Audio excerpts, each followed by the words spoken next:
Bienvenue à tous sur African Takers. Merci à tous ceux qui se sont abonnés ces dernières semaines. Nous nous retrouvons aujourd'hui pour une nouvelle vidéo qui est cette fois-ci un peu particulière puisque, à l'inverse de la dernière fois, nous avons parlé de comment bien choisir sa série au lycée. Cette fois-ci, nous allons parler de comment bien préparer sa carrière professionnelle et surtout l'importance qu'il y a à bien préparer sa carrière professionnelle. Alors, ça peut sembler ironique venant de quelqu'un qui, comme moi, est encore étudiant et n'a pas encore intégré le monde professionnel. Néanmoins, comme je vous l'ai déjà dit par le passé, c'est une expérience que je suis en train de vivre, que je suis en train de découvrir, dont je suis en train de découvrir toutes les subtilités. Et je veux donc partager ces subtilités avec vous parce que j'estime qu'elles sont très importantes à savoir.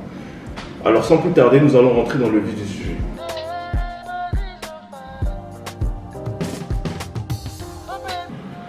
Alors, pour bien choisir, bien préparer plutôt sa carrière professionnelle, il y a plusieurs critères qu'il faut prendre en compte. Déjà, le critère numéro 1, c'est la localité, l'endroit où vous voulez travailler plus tard. En fonction du pays, en Afrique de l'Ouest, parce que je suppose que la plupart des gens qui nous suivent viennent de l'Afrique de l'Ouest, chaque pays a ses spécificités vis-à-vis du marché du travail. Donc, je ne vais pas rentrer dans les détails pour vous dire quel pays a quelle spécificité. Néanmoins, il faut savoir que globalement, les industries qui sont les plus prometteuses pour l'avenir d'ici les 5-10 prochaines années en Afrique de l'Ouest sont les suivantes. Il y a l'industrie bancaire, il y a l'industrie de l'agriculture, il y a l'industrie des mines, et il y a l'industrie du gaz et du pétrole, ainsi que l'industrie de la télécommunication. Alors, deuxième critère important à connaître, une fois que vous savez un peu les industries, donc les plus chaudes entre guillemets dans le pays où vous voulez travailler, il s'agit maintenant de savoir où se former en fait pour avoir une formation appropriée à ces industries-là. Donc, certaines industries ont des formations plus compliquées quant à l'accessibilité de celles-ci. Je pense notamment à l'industrie du gaz et du pétrole ainsi que celui des mines. Mais néanmoins, pour ceux à qui ça intéresse, je pourrais laisser un lien à la fin de la vidéo dans la description où vous pourrez trouver des articles qui montrent dans divers pays de l'Afrique de l'Ouest où est-ce que vous pouvez avoir des formations pour ces industries-là. Parce que sur la base des données en fait, que j'ai récoltées en faisant une petite recherche sur Internet, j'ai découvert que dans les industries des mines et du pétrole ainsi que dans l'industrie du gaz, il y a un gros déficit entre le nombre de gens qui ont actuellement un diplôme qualifié et le nombre d'opportunités en fait qui viennent. Donc, pour aider ceux à qui encore une fois s'intéresse, je mettrai les liens dans la description, vous pourrez trouver des formations. Et l'essentiel en fait, donc, il faut savoir ici, c'est juste les meilleurs endroits, les meilleures écoles où vous pouvez vous former par rapport aux industries dans lesquelles vous voulez travailler. Alors, une fois que vous savez maintenant à peu près quelles sont les bonnes écoles, les bonnes formations à avoir pour votre industrie, la prochaine étape, le troisième critère, c'est l'expérience professionnelle. Alors ici, j'ai découvert quelque chose. Ne vous préparez pas à travailler pour un métier, mais préparez-vous à travailler pour une industrie.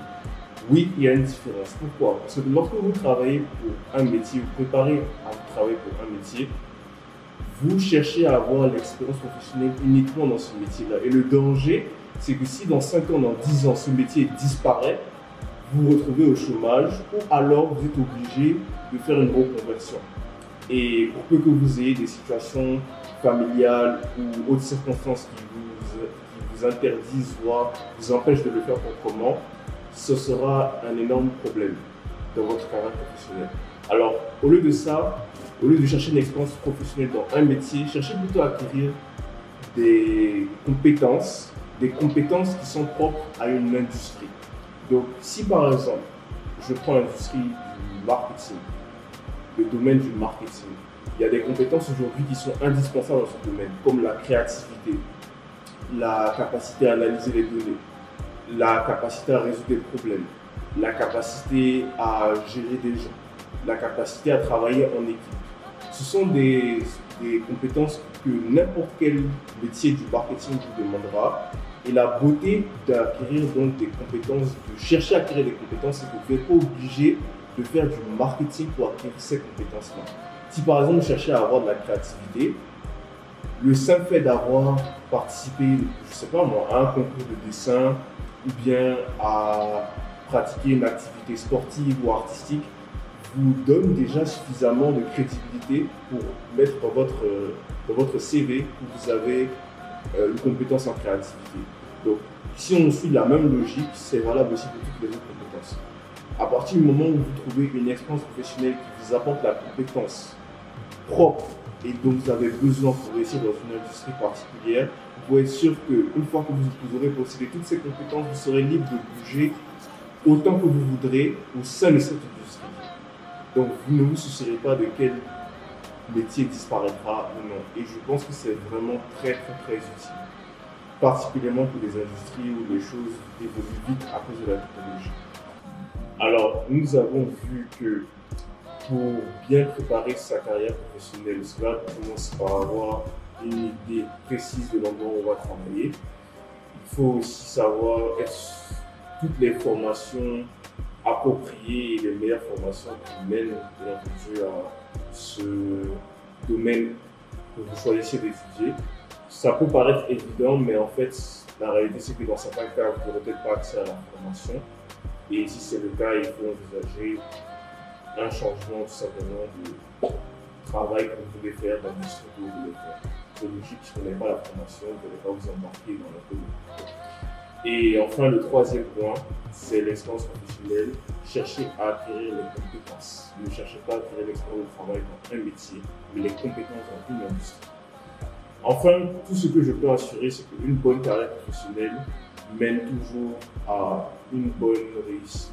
Du moins, la plupart du temps, à une bonne réussite, aussi bien sur le plan personnel que sur le plan social. Et indépendamment de vos vies personnelles, cette page, vraiment, encore une fois, vise à promouvoir l'intérêt de l'Afrique et je pense qu'il est dans l'intérêt de tous que nous ayons des gens de plus en plus éduqués, bien éduqués, et également des gens qui ont aussi de plus en plus le désir de partager leurs connaissances, leurs compétences à plusieurs niveaux. Et c'est pourquoi vraiment je tenais à partager tous ces conseils que j'ai récemment acquis avec vous. Donc, merci de nous avoir suivis pour cette vidéo. Nous espérons sincèrement que vous avez apprécié et nous vous disons à très bientôt.